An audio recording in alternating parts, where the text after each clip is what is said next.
ഇടിയൻ ചക്കത്തോരൻ, ഇടിച്ചക്കത്തോരൻ എന്നും പറയൂ കേട്ടോ. അപ്പോൾ ഇപ്പോൾ ചക്കയുടെ കാലമാണ്. ഇടിയൻ ചക്കയൊക്കെ ഇഷ്ടം പോലെ കിട്ടും നാട്ടിൽ. ഞാനിവിടെ ഒരു ചെറിയ ഇടിയൻ ചക്ക കിട്ടിയപ്പോൾ അത് രണ്ട് പാർട്ടായിട്ട്, രണ്ട് പകുതിക്ക് മുറിച്ചിട്ട് ഒരു ഭാഗം മസാലയാക്കി, ചക്ക മസാല നേരത്തെ ഞാൻ വീഡിയോയിൽ കാണിച്ചിരുന്നു. ഒരു ഭാഗം തോരൻ ഉണ്ടാക്കാൻ പോവാണ്. അതിനായിട്ട് എൻ്റെ തോലൊക്കെ കളഞ്ഞ് കഷ്ണങ്ങളാക്കി, പിന്നെ ചെറിയ ചെറിയ കഷ്ണങ്ങളാക്കിയിട്ട് തോരൻ ഉണ്ടാക്കാനുള്ളത് വളരെ ചെറിയ കഷ്ണങ്ങളാക്കി മുറിച്ച്, ഇത്തിരി മഞ്ഞൾപ്പൊടി ഉപ്പൊക്കെ ഇട്ട് അതിൻ്റെ കറയൊക്കെ ഒന്ന് ഇളക്കി, ഇനി നമുക്കത് ആവി കയറ്റിയെടുക്കാം കേട്ടോ. അപ്പോൾ ഞാനത് ആവി കയറ്റാൻ വേണ്ടിയിട്ട് ഇഡ്ഡലി പാത്രത്തിൽ ആവി കയറ്റാൻ വെച്ചു. ഇനി നമുക്ക് തുറന്ന് നോക്കാം. വളരെ ചെറുതായിട്ട് വേവ് വേണ്ടു, അതേ വേവരുത്. അതേ വെന്ത് കഴിഞ്ഞാൽ കുഴഞ്ഞു പോവും. അപ്പോൾ വളരെ ചെറുതായിട്ട് ഒരു 5 മിനിറ്റ് ആവി കയറ്റിയാൽ മതി കേട്ടോ. ഇത്ര പാകാവാനേ പാടുള്ളൂ. ഇനി ഞാനത് വാങ്ങിയെടുക്കട്ടെ. എന്നിട്ട് നമുക്ക് തണുത്ത് കഴിഞ്ഞാൽ മിക്സിയിൽ പൊടിച്ചെടുക്കാം. അതിനായിട്ട് മിക്സി എടുത്ത് വെച്ചിട്ടുണ്ട്. അതിൽ കുറച്ച് ഇട്ടിട്ട് ഒന്ന് ജസ്റ്റ് ക്രഷ് ചെയ്തെടുത്താൽ മതി. അധികം അരച്ച് ഇങ്ങനെ കുഴഞ്ഞു പോകാൻ അതിരിക്കാൻ നോക്കണം. അപ്പോൾ ഞാനൊന്ന് പൊടിച്ചെടുക്കട്ടെ കേട്ടോ.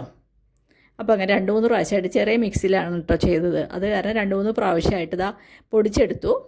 ഇനി നമുക്ക് അതിലേക്ക് കുറച്ച് നാളികേരം, ഒരു അരമുറി നാളികേരം എടുത്ത് വെച്ചിട്ടുണ്ട്. അതിലേക്ക് 4-5 ചെറിയ ഉള്ളിയും പിന്നെ 2 പച്ചമുളകും കട്ട് ചെയ്ത് വെച്ചിട്ടുണ്ട്. അതും കൂടി ഒന്ന് ചെറുതായിട്ട് ചതച്ചെടുക്കുക കേട്ടോ. അതും നാളികേരം അതേപോലെ തന്നെ ചെറുതായിട്ട് ഒന്ന് ചതയ്ക്കാനേ പാടുള്ളൂ.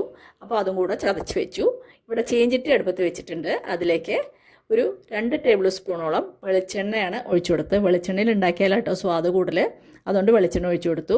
1 സ്പൂൺ കടുക് ഇട്ട് കൊടുത്തു. അത് പൊട്ടിയപ്പോൾ ഒരു 1/2 ടീസ്പൂൺ മഞ്ഞൾപ്പൊടി ചേർത്ത് കൊടുത്തു. എന്നിട്ട് നമ്മൾ ചതച്ച് വെച്ച് നമ്മുടെ ഇടിയൻ ചക്ക ഇട്ട് കൊടുത്തു. എന്നിട്ട് നമ്മൾ നന്നായിട്ട് ഇളക്കി കൊടുക്കുക. അതിലേക്ക് ആവശ്യത്തിനുള്ള ഉപ്പ് ചേർക്കുക. ഞാൻ 1 സ്പൂൺ ഉപ്പ് ചേർത്തു. പിന്നെ നമ്മൾ ചതച്ച് വെച്ച് നാളികേരവും പച്ചമുളകും ഉള്ളിയും കൂടിയിട്ടുള്ള നമ്മുടെ മസാല അതിലേക്ക് ഇട്ട് കൊടുക്കുക.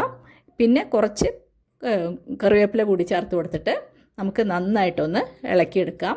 നല്ലോണം മിക്സ് ചെയ്യുക. ഉപ്പും മഞ്ഞൾപ്പൊടിയൊക്കെ എല്ലാം എടുത്ത് ആവണ പോലെ നമ്മൾ നന്നായിട്ടൊന്ന് ഇളക്കി കൊടുക്കണം കേട്ടോ. അത് കഴിഞ്ഞിട്ട് നമുക്കൊരു 5-8 മിനിറ്റ് ഒന്ന് അടച്ച് വെച്ച്, ഓൾറെഡി നമ്മുടെ വെന്തതാണല്ലോ ചക്ക, അതുകൊണ്ട് ഒന്ന് അടച്ച് വെച്ച് ഒരു 5-8 മിനിറ്റ് അടച്ച് വയ്ക്കുക. തീ സിമ്മിലാക്കി വയ്ക്കുക. ഇടയ്ക്കിടയ്ക്ക് ഒന്ന് ഇളക്കി കൊടുക്കുക കേട്ടോ. അപ്പോൾ ഞാൻ 2-3 പ്രാവശ്യം ഇളക്കി കൊടുത്തിരുന്നു. അപ്പോൾ നമ്മുടെ ചക്കത്തോരൻ തയ്യാറായി. നല്ല കാബേജ് തോരൻ പോലത്തെ തോരനാവും.